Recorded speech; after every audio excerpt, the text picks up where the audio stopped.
Située au cœur de l'Afrique de Grand Lac, la RDC est l'un des plus grands pays du continent africain. La région du Kivu est très riche en bois et en minéraux stratégiques. Au centre de santé Gézom de Goma, à l'est de la RDC, est un des rares lieux où les femmes victimes des violences sexuelles peuvent retrouver leur vie normale.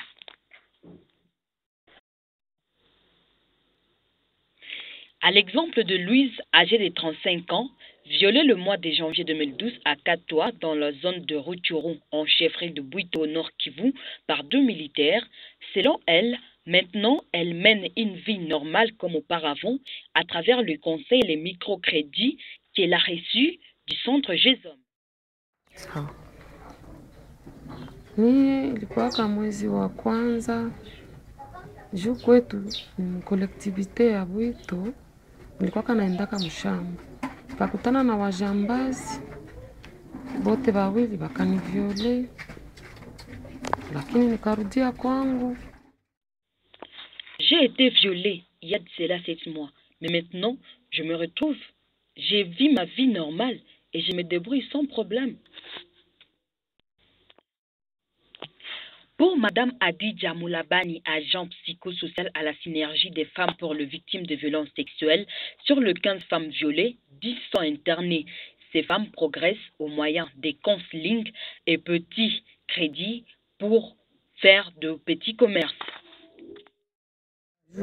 Parce que ces femmes qui viennent, ce sont des femmes qui ont été violées, peut-être en brousse, ou bien pendant la guerre de M23, ce sont les femmes qui viennent. Mais les femmes mariées ne viennent pas. Ces enfants, nous sommes obligés de dialoguer, de faire les séances de counseling avec la maman pour qu'elle accepte cet enfant. Et parfois, nous les donnons des microcrédits pour qu'elle puisse s'intégrer et pour qu'elle puisse prendre en charge cet enfant. Parce que garder un enfant qui n'a pas de père, c'est difficile. Les femmes congolaises n'ont cessé de déployer des efforts pour lutter contre ces atrocités. Pour la présidente Aïe de la plateforme de femmes du Nord Kivu, Guylaine Tsongo, ces stratégies à prendre pour mettre fin aux violences sexuelles seraient des sensibilisations de populations dans le milieu rural.